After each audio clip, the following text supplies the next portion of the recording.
My name Dinesh Khurana. Today I am going to cover in brief the history of India. This video is meant for those who have not studied history as an academic subject at the graduation level. Many scholars have said that Hinduism is a religion and not a way of life. Recently, even our Indian judiciary stated that Hinduism is not a religion but way of life. History today has become an important subject of academic discipline. India perhaps is the only country maintaining to a great degree its historical and religious places of almost all the faiths that were forced upon by the conquerors of India. Even today, India is the only country called a secular country where all faiths have the liberties to preach their doctrines and convert the natives by coercion, financial aid, opening of schools, colleges, universities, etc. They can even preach the masses and facilitate conversion. History of any religion is the history of that country. But India does not fall into this belief of being secular. India is the largest democracy in the world. For political parties to wrest power, appeasement of minorities is the best and easy way. The democracies world over are fighting to survive. Today, the main religious battle is between Christians and Islams. However, Hinduism has entered in last about 10 years when Modi government came into the power. Most democratic countries have Christianity as their religion, whereas most Islamic nations have Islam as their faith. This is a perfect example of a democratic system. Amongst the religions in the world, the Hinduism is the oldest. It is not possible to find the year when it started. The word Hindu has been drawn from Sindhus. Sindhu is the name of the river flowing in northwestern side of India. Persian initially pronounced it as Hindus. Thus, people living on the bank of this river as Hindus. As the time elapsed, the changes were necessary for any religion to survive. The beauty of Hinduism is that whenever the religion decline took place, a sage or rishi took birth and gave correct direction to Hinduism.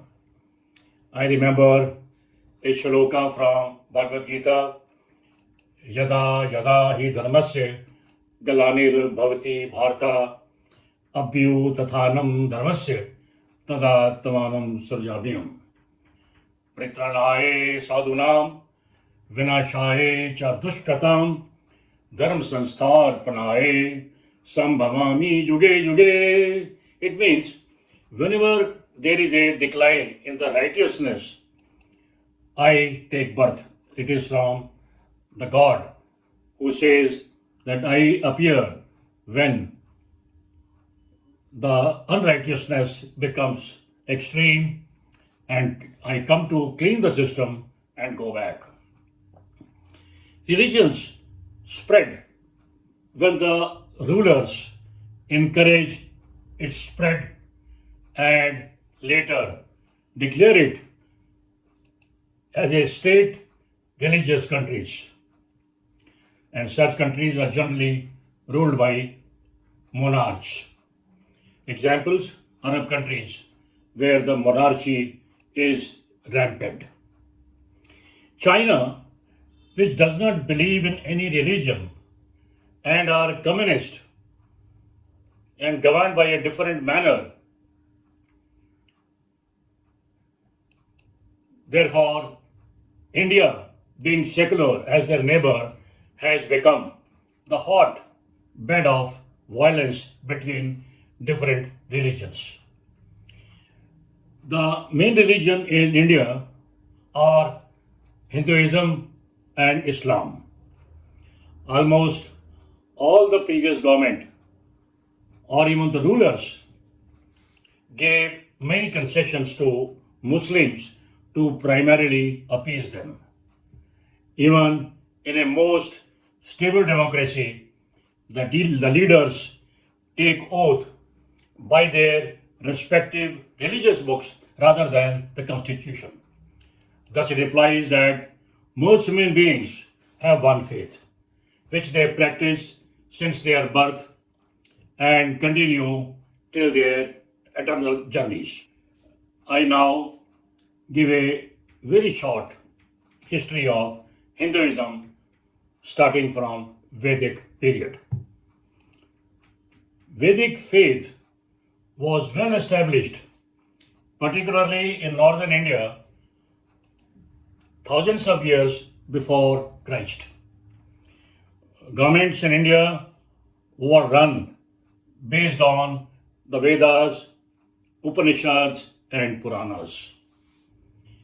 The Itihasas, namely Ramayana and Mahabharata, were told to the children in their formative years. Out of four Vedas, the Rig Veda is the oldest and therefore called the main Veda. There are about 11,000 verses or hymns. These hymns are called mantras. Mantras are poetical in nature, they are in the poetry form. Rig Veda is also called Veda of praising the god. Collection of mantras is called Sahita, Brahmanas, and Sutras, and some other names, and are written in prose form and are called prose mantras. The preachers called Brahmins or Pandits in India, they themselves used to recite these Vedas during various festivals or important occasions like marriage, birth, etc. The 7th century witnessed great religious unrest which brought many changes in India. The path of rituals and blind faith started losing their charm and sheen. It gave way to knowledge and logic. Great souls, after renunciation, retired to forests or mountains to meditate and acquire mental peace. At this stage, Kapila, founder of the Sankhya philosophy, become popular. Before we proceed further, let us understand who was sage Kapila. He had 2 sons and 3 daughters. The sons were to be named as Priyantara and Utanpada, while daughters were Akuti, Devhuti, and Prasuit. Devhuti married Kardama, who was born of the heart of Brahma. Kardama, with practice of extreme austerities, had learned to exercise control over his senses. Out of the wedlock between Kapila and Devhuti, many daughters and 1 son called Kapila were born. Kapila was endowed with great knowledge of Hindus, scriptures, and wisdom. Kardama, with his tapas, became a self realized soul. Kapila taught divine love to his mother Devuti, who was proud of her beloved son Kapila. One day, she told her son to teach her and impart knowledge by which she might get freedom from the bondage and cycle of birth and death. Kapila spoke thus: Mother, one finds complete insulation from the miseries by following yoga. This brings highest good to humanity. He also said that he taught it to saints in his previous birth. Mind alone is the cause of all bondage, and by attachment of mind with the world, we become bound and miserable. By devotion of mind to the God, we become free. If we attach our minds to self realized souls, this brings freedom. These men or women are self controlled, loving, and guide whosoever goes to them. They dwell in God. No sorrows or grief can agitate their minds. All those who associate with such souls become pure and they develop faith in God. When one has such an experience, there is no longer any attraction in the pleasures of our senses. The remaining history of India in brief, I will try to cover in my second video. I hope I've been able to pass on some knowledge of the history of India in this talk, and I'll try to give you more such thought provoking videos. I will try to cover in my second video.